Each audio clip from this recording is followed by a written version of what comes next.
محترم میرے بزرگوں اور عزیز طلبہ کرام، آج 15 اگست ہے۔ پورے ملک میں تمام یہاں کے باشندے خوشیاں منا رہے ہیں اس بنیاد پر کہ آج ہمارا ملک آزاد ہوا۔ جب 15 اگست کی تاریخ آتی ہے تو ہمارے بڑے بطور خاص جمعیت علماء اور اس کے ساتھ ساتھ دیگر تنظیمیں آزادی کے عنوان پر جلسے بلاتی ہیں۔ کیوں؟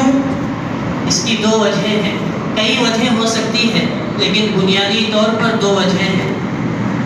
ایک تو یہ کہ نوجوانوں کو اور مسلم عوام کو اپنے آباء و اجداد کی تاریخ یاد دلائی جائے، اور دوسری وجہ یہ ہے کہ اس وقت جو کچھ لوگوں کے ذہن میں یہ وسوسہ پیدا ہو گیا ہے کہ مسلمانوں کی تاریخ کو مسخ کر کے اور اس کو نصاب سے نکال کر کے مسلمانوں کو اپنے آباء و اجداد سے توڑ دیا جائے، ہم اس طرح کے جلسے منعقد کر کے ان کے ناپاک وسوسوں کو ختم کرنے کی ایک ادنیٰ سی کوشش کرتے ہیں۔ کیونکہ اگر ماضی سے ہمارا تعلق بنا ہوا ہے اور اپنے اکابرین سے اگر ہم اپنے تعلق کو بنائے رکھیں، اور ہمارے آباء و اجداد کیا تھے، انہوں نے آزادی میں کس طرح حصہ لیا اور کس طرح کے کارہائے نمایاں انجام دیے، یہ باتیں اگر ہمیں معلوم نہ ہو تو پھر ہم آسانی کے ساتھ غلامی کی طرف چلے جائیں۔ اس لیے بہت ضروری ہوتا ہے کہ کم از کم ان تاریخوں میں ہم بیٹھ کر اپنے آباء و اجداد کی ان تاریخوں کو یاد کریں اور اس کا مذاکرہ کریں کہ کیا ہمارے آباء و اجداد تھے اور اس ملک کی آزادی کے لیے انہوں نے کیسی کیسی قربانیاں پیش کی، اس کو سمجھیں۔ ہماری تعداد مختصر ہے لیکن بہت ضروری ہے کہ ہم اس چیز کو آگے بڑھائیں۔ اگر یہی مجمع سن کر کے اس بات کو آگے بڑھائیں گے تو انشاءاللہ ہمارے بہت سارے نوجوان اور ہمارے عوام اس بات سے روشناس ہو سکے۔ میرے محترم بزرگوں، اصل میں بات یہ ہوتی ہے جب جنگ آزادی کا تذکرہ کیا جاتا ہے کہ جنگ آزادی میں مسلمانوں کا کیا کردار رہا اور مسلمان کس قدر اس میں شریک رہے۔ اور بہت بڑی غلطی ہوتی ہے کہ لوگ 1857 سے جنگ آزادی کو مانتے ہیں، حالانکہ آزادی کے لیے لڑائی اس سے کئی سال پہلے شروع ہو چکی تھی۔ بہت مختصر کر کے اور بہت لپیٹ کر کے بات کی جائے تو سن 1753 یا 54 میں بنگال کے مرشید آباد سراج الدولہ کے نانا نواب علی وردی خان نے انگریز سے لوہا لیا۔ اس کے 4 سال کے بعد خود نواب سراج الدولہ 1758 میں انگریزوں سے لوہا لیا، جنگ لڑی۔ لیکن ہماری قوم کی بدقسمتی یہ رہی کہ جب کوئی سپہ سالار کھڑا ہوا اور انگریزوں کو مات دینے کے لیے کمر کس لیا تو ہمارے ہی صفوں میں کچھ غدار پیدا ہوئے اور انہوں نے غداری کر کے ان کو پھنسا دیا۔ سراج الدولہ کے ساتھ بھی یہی ہوا اور سراج الدولہ کی شکست ہوئی۔ اس کے بعد اور بھی جھڑپیں ہوئی، لیکن قابل تذکرہ 1799 کی بات ہے کہ سرنگا پٹنم میں ٹیپو سلطان رحمۃ اللہ علیہ انگریز سے لڑتے ہوئے شہید ہو گئے، اور جب 1799 میں ٹیپو سلطان رحمۃ اللہ علیہ کو ایسٹ انڈیا کمپنی کے لوگوں نے شہید کیا تو وہ اس قدر خوش ہوئے کہ نواب ٹیپو سلطان رحمۃ اللہ علیہ کے نعش پر کھڑے ہو گئے اور انہوں نے آواز لگائی اور نعرہ دیا کہ آج سے ہندوستان ہمارا ہے۔ 1799 کی بات ہے۔ اس کے بعد انگریز چھوٹے چھوٹے نوابوں کو شکست دیتے دیتے دہلی تک پہنچ گئے۔ 1803 میں دہلی سے انگریزوں نے اعلان کیا کہ خلق خدا کی، سلطنت بادشاہ کی اور حکومت ہماری چلے گی۔ وہ اعلان کیا جس وقت دلی کے اندر انگریزوں نے یہ اعلان کیا، اسی وقت مرد مجاہد محدث شاہ ولی اللہ محدث دہلوی رحمۃ اللہ علیہ کے فرزند ارجمند شاہ عبد العزیز محدث دہلوی رحمۃ اللہ علیہ کھڑے ہوئے اور انہوں نے اعلان کیا اور فتویٰ دیا کہ لوگوں، آج ہمارا ملک غلام ہو چکا ہے اور اس ملک کو انگریز کے پنجے سے چھڑانا اور اس ملک کو انگریز سے آزاد کرانا ہر مسلمان پر واجب اور فرض ہو چکا ہے، لہذا جنگ کی تیاری کرو اور اس کے لیے کمر بستہ ہو جاؤ۔ ایسے وقت میں یہ اعلان کیا کہ کوئی شخص انگریز کے خلاف زبان کھولنے کی طاقت اور ہمت اور جرأت نہیں رکھ سکتا تھا۔ ایسے موقع پہ شاہ عبد العزیز رحمۃ اللہ علیہ نے نہ صرف اعلان کیا بلکہ فتویٰ دیا کہ اب انگریز کے خلاف جہاد کرنا واجب اور ضروری ہو چکا ہے، لہذا جنگ کے لیے کمر بستہ ہو جاؤ۔ یہاں ٹھہر کر کے ذرا بات سمجھیے، یہ وہ موقع ہے جب برادران وطن کے اندر آزادی کا شعور بھی، آزادی کیا چیز ہے یہ شعور بھی پیدا نہیں ہوا تھا۔ شاہ عبد العزیز رحمۃ اللہ علیہ نے فتویٰ دے کر کے لوگوں کو ذرا بیدار کیا، اس کے شعور کو بیدار کیا۔ لیکن جب شاہ عبد العزیز رحمۃ اللہ علیہ نے فتویٰ دیا تو اس طرح طرح کی تکلیفیں، طرح طرح کی مصیبتیں ان کے سامنے آئی، ان کو زہر دے کر مارنے کی کوشش کی گئی، جائیدادیں قرق کر لی گئی، ضبط کر لی گئی، دہلی شہر سے ان کو نکال دیا گیا، لیکن وہ مرد مجاہد اپنے فتوے پر قائم رہا، اور نہ صرف قائم رہا بلکہ افراد تیار کرنے میں وہ لگ گئے اور اپنے انتقال سے پہلے ایک بڑی جمعیت تیار کر دی اور بہت سارے افراد کے دلوں میں آزادی وطن کے لیے ایک آگ پیدا کر دیا۔ بالخصوص 2 شاگردوں کو انہوں نے تیار کیا، جن میں سے ایک کا نام سید احمد شہید رحمۃ اللہ علیہ ہے اور دوسرے کا نام شاہ اسماعیل شہید رحمۃ اللہ علیہ ہے، جو ان کے فرزند تھے۔ اور شاہ عبد العزیز رحمۃ اللہ علیہ کا 1824 میں انتقال ہو گیا۔ 1803 میں انہوں نے فتویٰ دیا جہاد کا، اور 1824 میں شاہ عبد العزیز رحمۃ اللہ علیہ اس دنیا سے کوچ کر گئے۔ لیکن 2 جانثار چھوڑ چکے تھے، اور بعد میں جو تحریک شہیدین کے نام سے مشہور ہوا، ان کے دونوں شاگردوں نے وہ تحریک چلائی، شاہ اسماعیل شہید رحمۃ اللہ علیہ اور سید احمد شہید رحمۃ اللہ علیہ۔ یہ لوگ پورے ملک کا دورہ کرنا شروع کیا اور پورے ملک میں گھوم کر کے لوگوں کو جہاد پر تیار کیا، اور لوگوں سے کہا کہ لوگوں میرے ہاتھ پر بیعت کرو جہاد کے لیے۔ چنانچہ پورے ملک سے لوگوں نے شاہ اسماعیل شہید رحمۃ اللہ علیہ اور سید احمد شہید رحمۃ اللہ علیہ کے ہاتھوں پر بیعت کی۔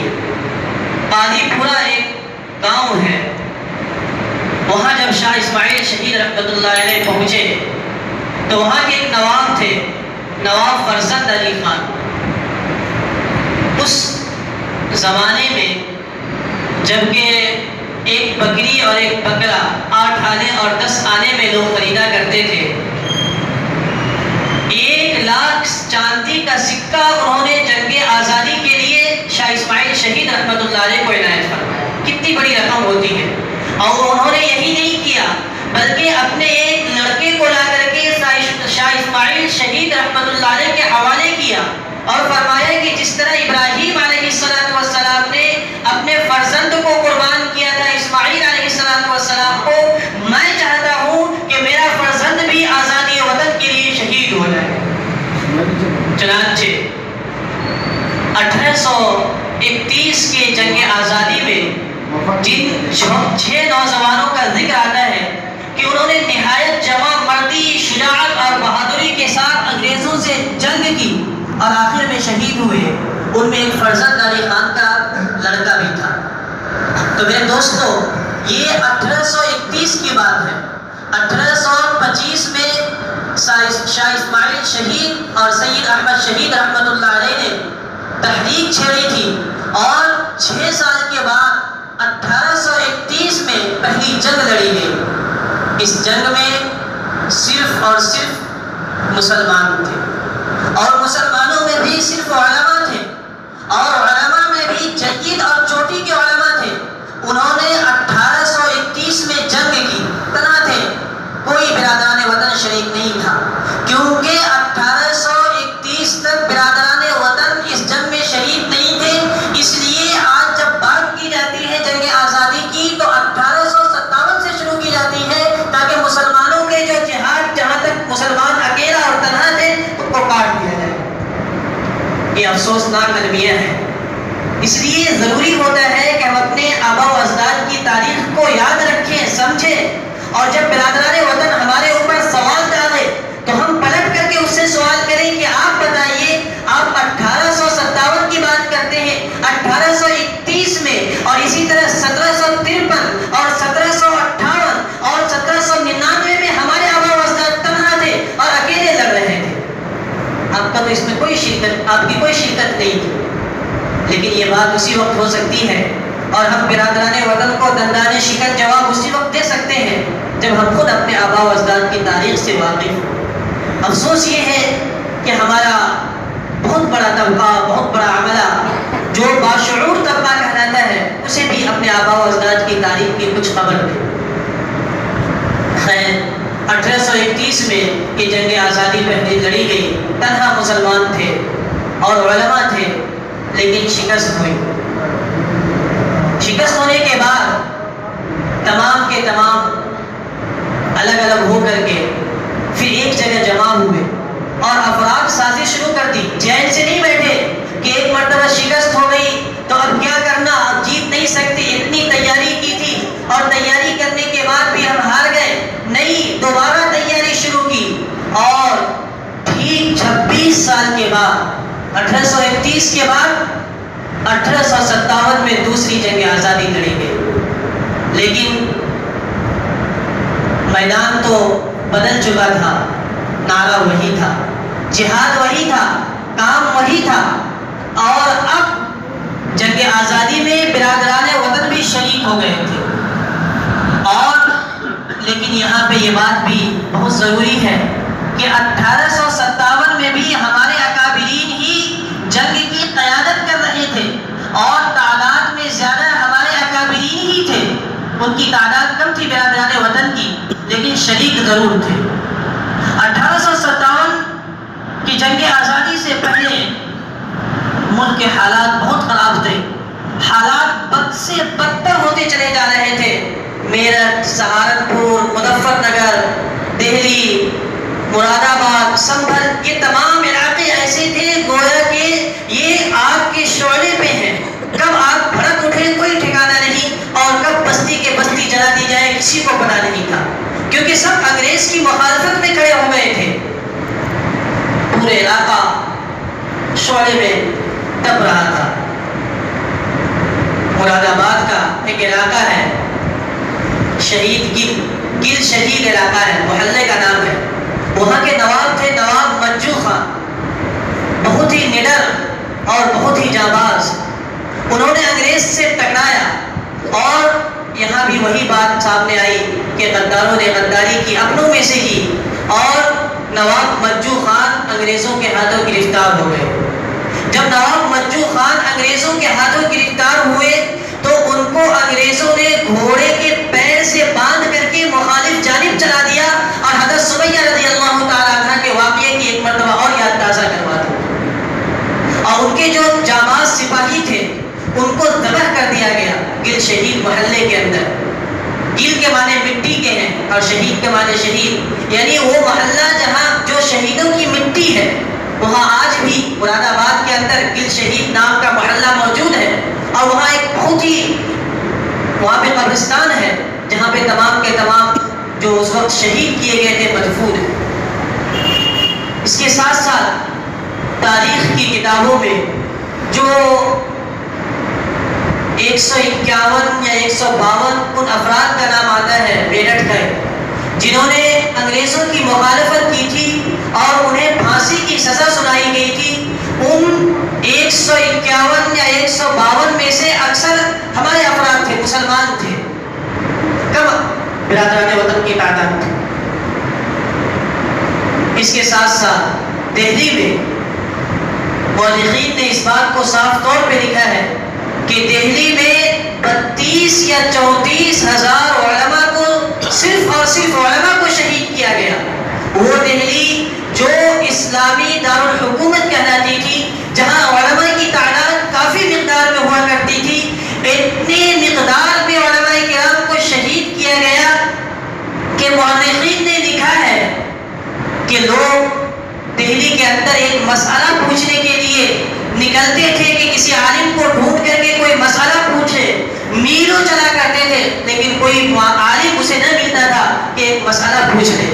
اور انہوں نے انگریزوں نے یہ عام اجازت دے رکھی تھی کہ جو عالمانہ شکل و صورت پہ نظر آئے بغیر کسی فرد جرم کے اسے شہید کر دیا جائے۔ یہ صورتحال تھی۔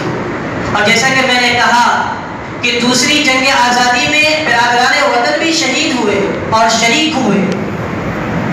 راجمل باغپت کا رہنے والا آج بھی باغپت میں یو پی میں ہے، باغپت میں راجمل کی ٹیکری کے نام سے ایک جگہ مشہور ہے، وہاں کا یہ ہندو راجا تھا اور اس کی فوج نہایت ہی تربیت یافتہ تھی، بہت زیادہ تربیت یافتہ تھی۔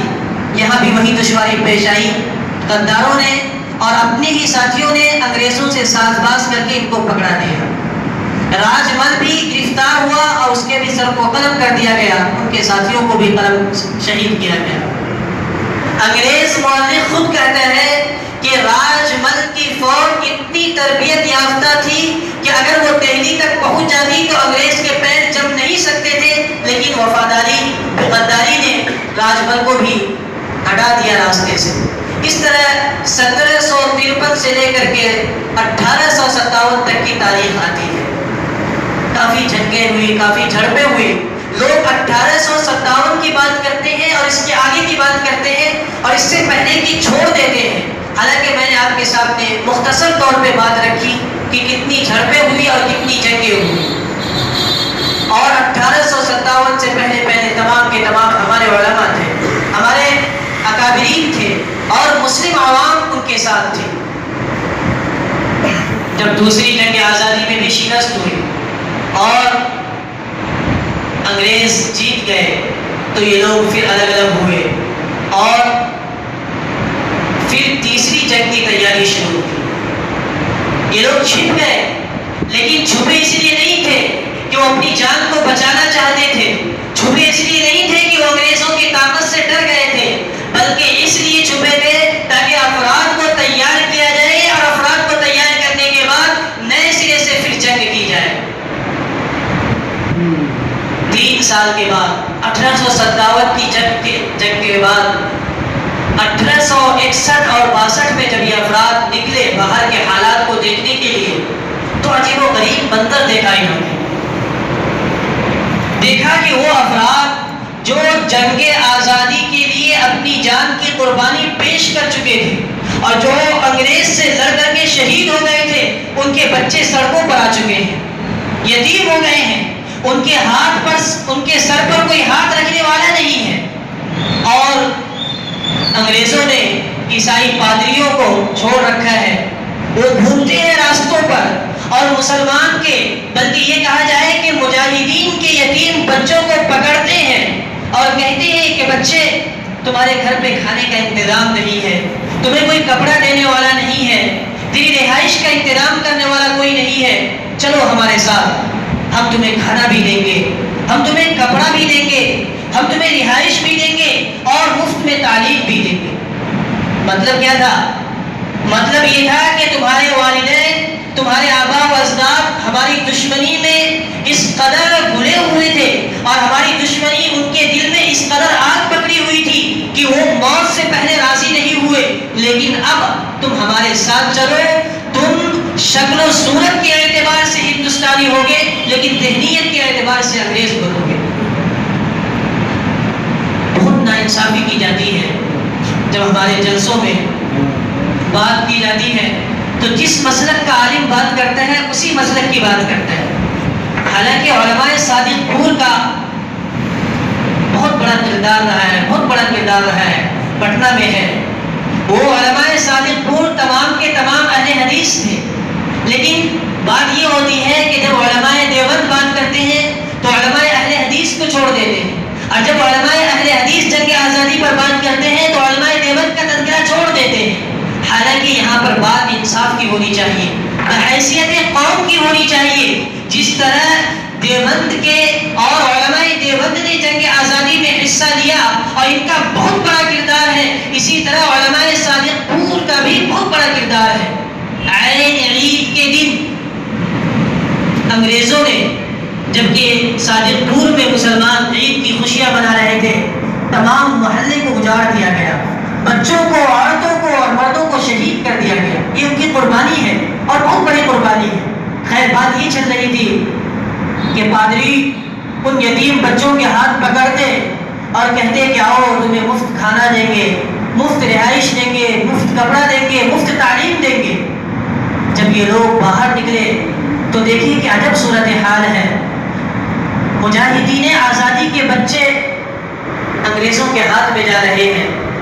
سر جوڑ کر علماء کرام بیٹھے، انہوں نے مشورہ کیا اور مشورہ کرنے کے بعد یہ طے پایا کہ ایک مدرسے کی بنیاد ڈالی جائے۔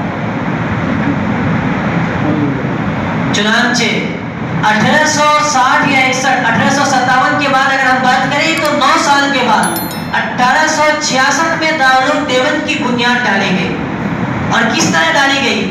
انہوں نے نعرہ دیا تھا انگریزوں نے کہ ہم مفت تعلیم دیں گے، مفت کپڑا دیں گے، مفت رہائش دیں گے اور تمام سہولتیں مہیا کریں گے۔ مدرسے کا قیام عمل میں آیا اور علماء نے بھی یہی اعلان دیا کہ آؤ ہم تمہیں مفت تعلیم دیں گے، مفت کپڑے دیں گے، مفت کھانا دیں گے، مفت رہائش دیں گے، اور تمہارے آباء و اجداد مجاہدین آزادی تھے، تمہیں بھی مجاہدین آزادی بنائیں گے، انگریز کی ذہنیت کے نہیں بننے دیں گے۔ مورخین یہاں سوال اٹھاتے ہیں، لوگ حیران اور پریشان ہوتے ہیں کہ اگر انگریز اعلان کرتا ہے کہ ہم مفت تعلیم دیں گے، تمام چیزیں مفت دیں گے، تو وہ کر سکتا ہے کیونکہ ان کی حکومت تھی۔ اور انگریز تو یہاں تک اس وقت کہا کرتا تھا کہ ہماری حکومت میں سورج غروب نہیں ہوتا، یعنی اتنی بڑی حکومت تھی اور اتنے ملکوں پر انہوں نے جابرانہ قبضہ جما رکھا تھا کہ وہ کہتے تھے کہ ہر جگہ ہماری حکومت ہے پوری دنیا میں تقریباً۔ تو اگر انگریز یہ بات کہتا ہے تو ان کی حکومت ہے، وہ کر سکتا ہے۔ لیکن علماء کرام نے یہ اعلان کیسے کر دیا کہ ہم تمام چیزیں مفت دیں گے؟ یہ تو بھولیا نشی تھے، یہ ایسے علماء تھے کہ صبح کھاتے تھے تو شام کا انتظام نہیں ہوا کرتا تھا۔ انہوں نے یہ اعلان کیسے کر دیا؟ آپ کو حیرت ہوگی۔ انہوں نے مدرسہ قائم کیا اور اعلان کیا، اور گویا معلوم ہوتا ہے کہ اللہ تبارک و تعالیٰ نے ان کی آواز کو وہی ابراہیم علیہ السلام کی آواز کی طرح پوری دنیا میں پھیلا دیا۔ جس طرح ابراہیم علیہ السلام کو اللہ تبارک و تعالیٰ نے کعبہ تعمیر کرنے کے بعد یہ حکم دیا تھا، وَأَذِّن فِي النَّاسِ بِالْحَجِّ يَأْتُوكَ رِجَالًا وَعَلَى كُلِّ ضَامِرٍ يَأْتِينَ مِنْ كُلِّ فَجٍّ عَمِيقٍ، کہ ابراہیم حج کے لیے اذن عام کر دیجئے، اعلان کر دیجئے۔ ابراہیم علیہ السلام نے سوال کیا تھا کہ اللہ یہ وادی دیزرا میں اعلان کروں، میری آواز کہاں تک پہنچے گی؟ اللہ نے فرمایا تھا کہ ابراہیم اعلان تم کرو، آواز پہنچانا میری ذمہ داری ہے۔ بالکل اسی طرح علماء دیوبند نے مدرسہ قائم کیا اور اللہ تبارک و تعالیٰ کے حکم سے انہوں نے اعلان کیا، تمام کے تمام ہندوستان کے کنارے سے لوگ آنے شروع ہو گئے۔ تاشقند، بخارا، سمرقند اور ہندوستان کے کونے کونے سے مدرسے کی طرف طلبہ آنے لگے۔ کھانے کا انتظام کہاں سے ہوگا؟ رہائش کا انتظام کہاں سے ہوگا؟ ان کے پاس تو کچھ ہے نہیں، انہوں نے قوم کو آواز دی، قوم کو مخاطب کیا، غریبوں کو مخاطب کیا، کسانوں کو مخاطب کیا، مزدوروں کو مخاطب کیا، امیروں کو مخاطب کیا، اور کہا کہ مسلمانوں ہم نے مدرسہ قائم کر دیا ہے، اب اس کو چلانا آپ تمام حضرات کی ذمہ داری ہے۔ اگر آپ 100 روپے کماتے ہیں تو 1 روپیہ مدرسے میں دیجیے۔ اگر یہ مدرسہ قائم ہے تو آپ باقی ہے، آپ کی آئندہ کی نسل باقی ہے، آپ کی شناخت اسلامی باقی ہے، آپ کے محلے میں مساجد باقی ہے۔ اگر خدا نخواستہ یہ مدارس نہیں رہے تو آپ کی شناخت گم ہو جائے گی، آپ کی آنے والی نسل کی شناخت اسلامی ختم ہو جائے گی، آپ کی سر سے ٹوپیاں نکل جائے گی، آپ کی شناخت گم ہو کر کے رہ جائے گی۔ قوم کو جب یہ اعلان کیا گیا اور قوم کو آواز دی تو قوم نے لبیک کہا۔ ایک دارالعلوم قائم کیا گیا، ایک کے بعد 2، 2 کے بعد 3، ایک تحریک کی شکل اختیار کر گئی، اور اس وقت دنیا میں لاکھوں مدارس اس طرز پر چل رہے ہیں، کوئی نظام نہیں اور کوئی انتظام نہیں، بلکہ عوام، غریب عوام کو آواز دیا جاتا ہے، آواز دی جاتی ہے، اور ان سے درخواست کی جاتی ہے کہ یہ بچے ہیں، یہ مدارس ہے، ان کو چلانا آپ کی ذمہ داری ہے، آپ محنت مزدوری کر کے جو 2-4 پیسے کماتے ہیں اس میں سے کچھ ان بچوں کا بھی نکالیے، تبھی جا کر کے آپ کی شناخت قائم رہے۔ اب تمام مسالک کے، تمام مکتب فکر کے مدرسے اسی طرز پر چل رہے ہیں، لیکن بنیاد دارالعلوم دیوبند سے، دارالعلوم دیوبند کا مایہ ناز سرمایہ کون ہے؟ دارالعلوم دیوبند کا سب سے پہلا شاگرد محمود حسن دیوبندی، دیوبند کا رہنے والا۔ اللہ اکبر، کیسی شخصیت تھی، کیسی آگ جل رہی تھی ان کے سینے میں انگریز کی مخالفت میں۔ انگریز مورخ، بلکہ صوبہ جات انگریز کے گورنر مسٹر کہتا ہے کہ اگر محمود حسن کو جلا کر کے راکھ کر دیا جائے تو ان کے راکھ سے بھی انگریز دشمنی کی بو آئے، ایسی شخصیت تھی۔ یہ شخص کہاں سے آیا؟ دارالعلوم دیوبند سے۔ ان کے سینے میں آگ کیسے جلی؟ 1831 میں جن لوگوں نے، یعنی شاہ اسماعیل شہید اور سید احمد شہید رحمۃ اللہ علیہ نے جو تحریک چلائی تھی، ان کے اکابر تھے، اور 1857 میں جو سپہ سالار تھے حضرت گنگوہی اور حضرت نانوتوی رحمۃ اللہ علیہ، حضرت نانوتوی ان کے استاد ہیں اور حضرت گنگوہی رحمۃ اللہ علیہ ان کے شیخ ہیں۔ ان کا درد، ان کی فکر تمام کے تمام اس شخص کے اندر آ چکی تھی۔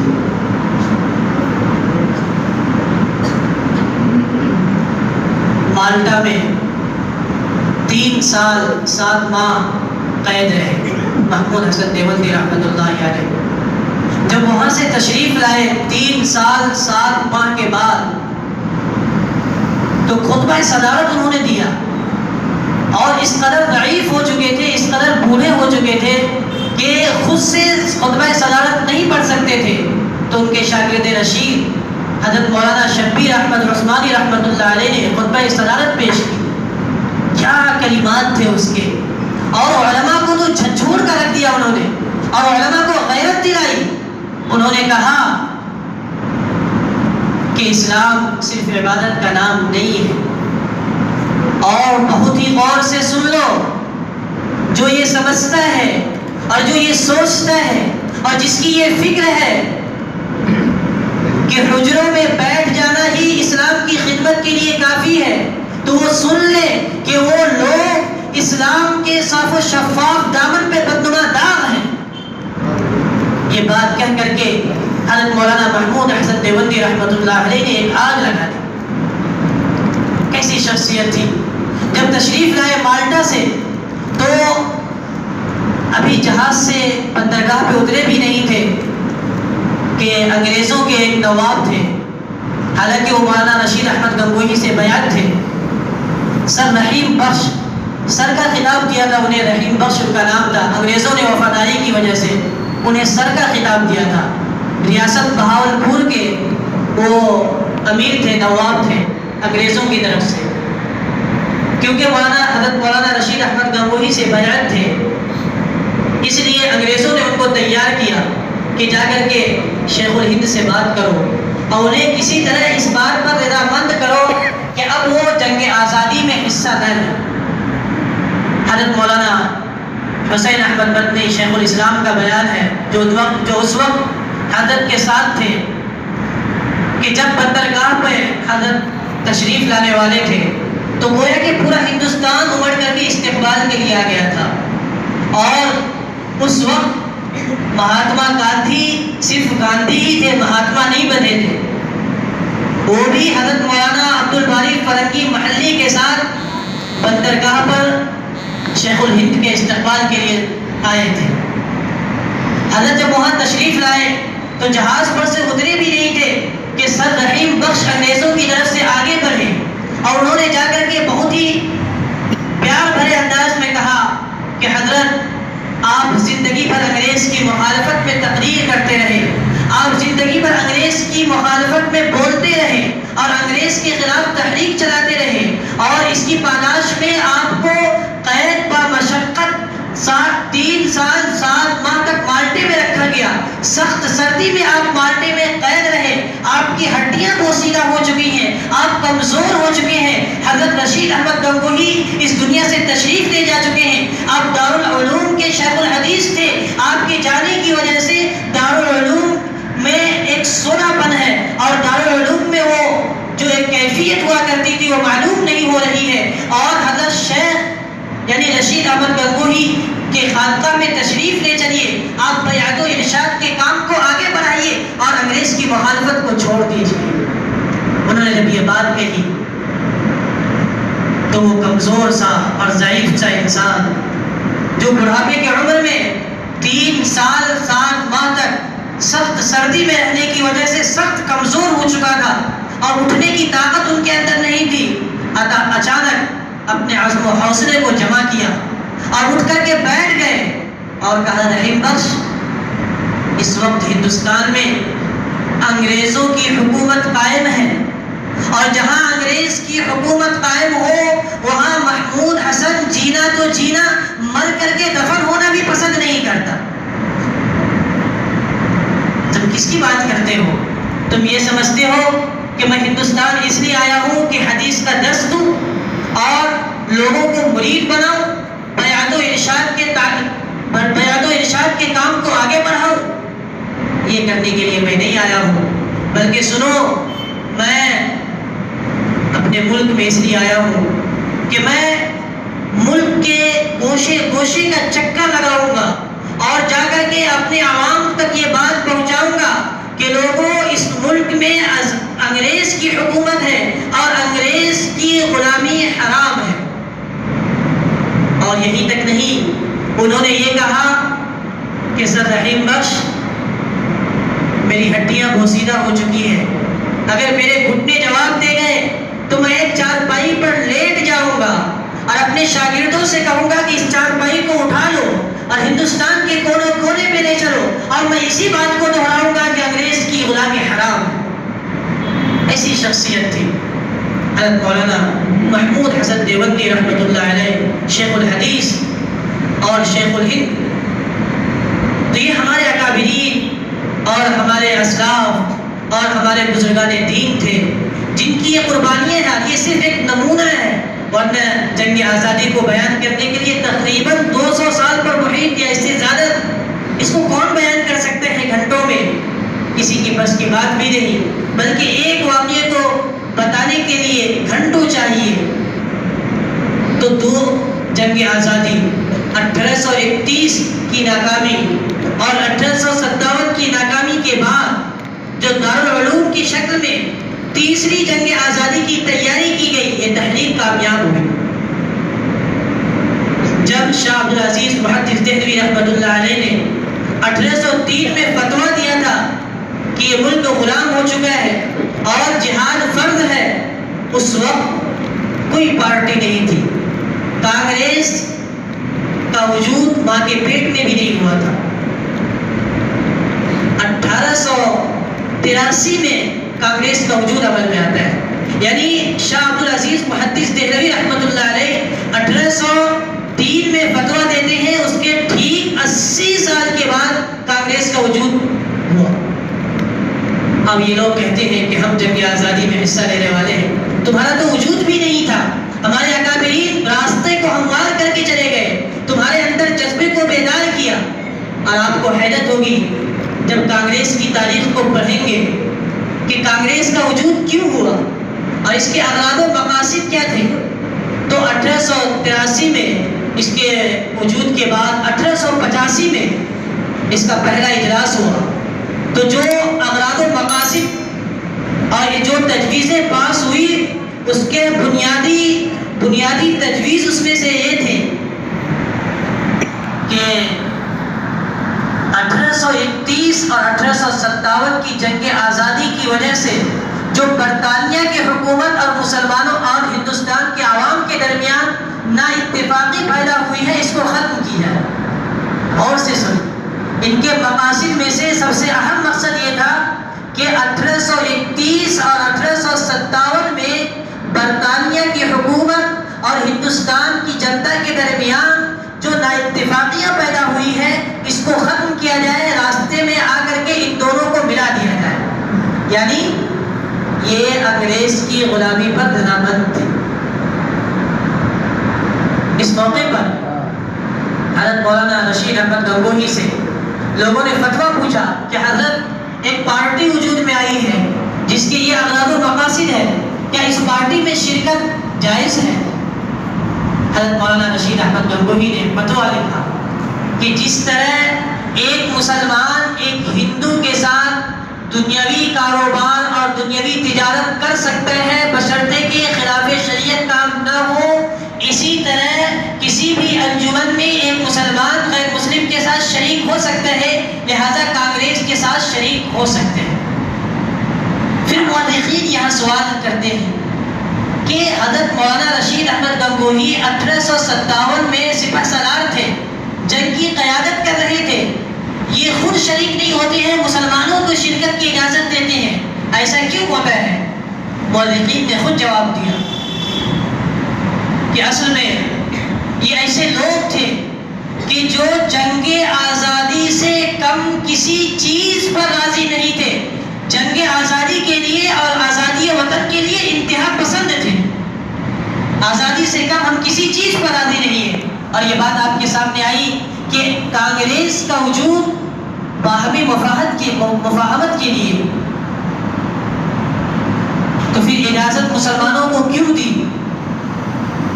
اس لیے دی کہ کانگریس میں شامل ہو کر کے کانگریس کے نظریے کو تبدیل کرنے پر مجبور کیا جائے۔ چنانچہ ایسا ہوا، مسلمان اس کانگریس میں شریک ہوئے اور شریک ہو کر کے ان کو اپنی تجاویز پر نظر ثانی کرنے پر مجبور کیا۔ چنانچہ جو اگلے اجلاس میں یہ تجویز پاس ہوئی کہ مکمل آزادی کا نعرہ دیا گیا۔ تو آزادی کا نعرہ دینے کے لیے مجبور کرنے والے ہمارے مسلمان ہیں اور خاص طور پر علماء ہیں، لیکن آج مسلمانوں کو حاشیے پر ڈالنے کی کوشش کی جاتی ہے، مسلمانوں کو الگ کرنے کی کوشش کی جاتی ہے۔ دوستو، تاریخ بہت طویل ہے اور بہت ہی افسوسناک بھی ہے، کیونکہ جو کچھ تھا ہمارے اکابرین نے سب کچھ لوٹا دیا اور ملک سے کچھ نہیں لیا، نہ حکومت مانگی نہ کچھ مانگا، بلکہ اس بنیاد پر کہ اس ملک میں اسلامی تشخص قائم رہے۔ ایک انگریز مورخ لکھتا ہے کہ انگریزوں کو مسلمانوں کی 3 کتاب سے بہت خوف محسوس ہوتا تھا۔ ایک شاہ اسماعیل شہید رحمۃ اللہ علیہ کی کتاب تقویت الایمان، اور دوسری سید احمد شہید رحمۃ اللہ علیہ کے ملفوظات سید احمد شہید، اور تیسری کتاب تھی شرح وقایہ کی کتاب الجہاد۔ ان تینوں کتاب سے وہ بہت خوف کھاتے تھے۔ شرح وقایہ کے جو عالمیت کے جلد چہاروں میں کتاب پڑھائی جاتی ہے، اس میں تو کتاب الجہاد ہے ہی، لیکن تقویت الایمان میں کتاب الجہاد کچھ نہیں ہے، لیکن عقائد پر زور دیا گیا ہے۔ اور انگریز کو پتا تھا کہ اگر مسلمانوں کے عقائد مضبوط رہے تو ہمیں اس ملک میں ٹکنے نہیں دیں گے، اس لیے وہ ان تینوں کتابوں سے بہت زیادہ خوف کھاتے تھے۔ خیر، انگریزوں نے اپنی چال چلی، جو ملک آزادی کے قریب پہنچ رہا ہے، لوگوں کے آپس میں سازشیں شروع ہو گئی، لیکن اس وقت ہماری سب سے موقر اور سب سے زیادہ معتمد جماعت جمعیت علماء اٹھ کھڑی ہوئی اور انہوں نے کانگریس کو پکڑا اور کہا کہ جب ملک آزاد ہوگا تو سیکولر دستور پر آزاد ہوگا اور اس ملک میں سیکولر دستور رہے۔ چنانچہ جہاں کہیں کانگریس نے آگے پیچھے کرنے کی کوشش کی، جمعیت علماء پکڑ کر کے بیٹھ گئی اور اس کے پاؤں کو ہلنے نہیں دی اور بالآخر ملک 1857 میں آزاد ہوا۔ لیکن بدقسمتی یہ کہ آزادی کے ساتھ ساتھ تقسیم بھی ہو گئی۔ لیکن اس وقت جو ہمیں تانا دیا جاتا ہے کہ تم یہاں کے نہیں وہاں کے ہو، اس میں ہمارا قصور نہیں ہے۔ حضرت مولانا نے صبح فرمایا تھا کہ ہم بائی چانس انڈین نہیں، ہندوستانی نہیں، بلکہ بائی چوائس ہے، یعنی اپنی پسند سے ہندوستانی ہے۔ ہمیں پورا موقع حاصل تھا کہ ہم ہندوستان سے چلے جائیں اور اس ملک میں جا کر کے رہیں، لیکن ہمارے اکابرین نے اس ملک میں رہنا پسند کیا اور انہوں نے یہ نعرہ دیا کہ ہم اس ملک میں پیدا ہوئے ہیں، اس ملک میں مریں گے اور کل قیامت کے دن اس ملک سے ہی اللہ تبارک و تعالی ہمیں میدان حشر میں جمع کرے گا۔ اگر یہ ملک تقسیم ہوا تو غلطی ہماری نہیں، غلطی ان کی ہے جنہوں نے اس کا مطالبہ کیا، اور اس سے کہیں زیادہ غلطی ان کی ہے جنہوں نے اس تجویز کو پاس کیا۔ بات کافی طویل ہوگی میرے بھائی، 1753 سے لے کر کے 1857 تک کیا حالات آئے اس کو مختصر انداز میں میں نے پیش کرنے کی کوشش کی۔ آج کل کے کیا حالات ہیں اس پر گہری نظر رکھتے ہیں حضرت مولانا یوسف جمال صاحب، کیونکہ صدر جمعیت علماء ضلع تھانہ، جنرل سیکریٹری جمعیت علماء ضلع تھانہ وہ پال گھر بھی ہے، اور آزادی کے وقت سے لے کر کے جو جمعیت پوری آب و تاب کے ساتھ اور پوری قوت کے ساتھ اور قوم کو اعتماد میں لے کر کے اور قوم کو اپنے پیچھے لے کر کے کام کی ہے، وہ جمعیت علماء ہند ہے۔ اس کے بہت دنوں سے حضرت مولانا اس کے خادم ہیں اور اس پلیٹ فارم سے کام کرتے ہیں۔ اس وقت کی کیا صورتحال ہے اور ہمیں اس وقت کیا لائحہ عمل تیار کرنی ہے، اس سلسلے میں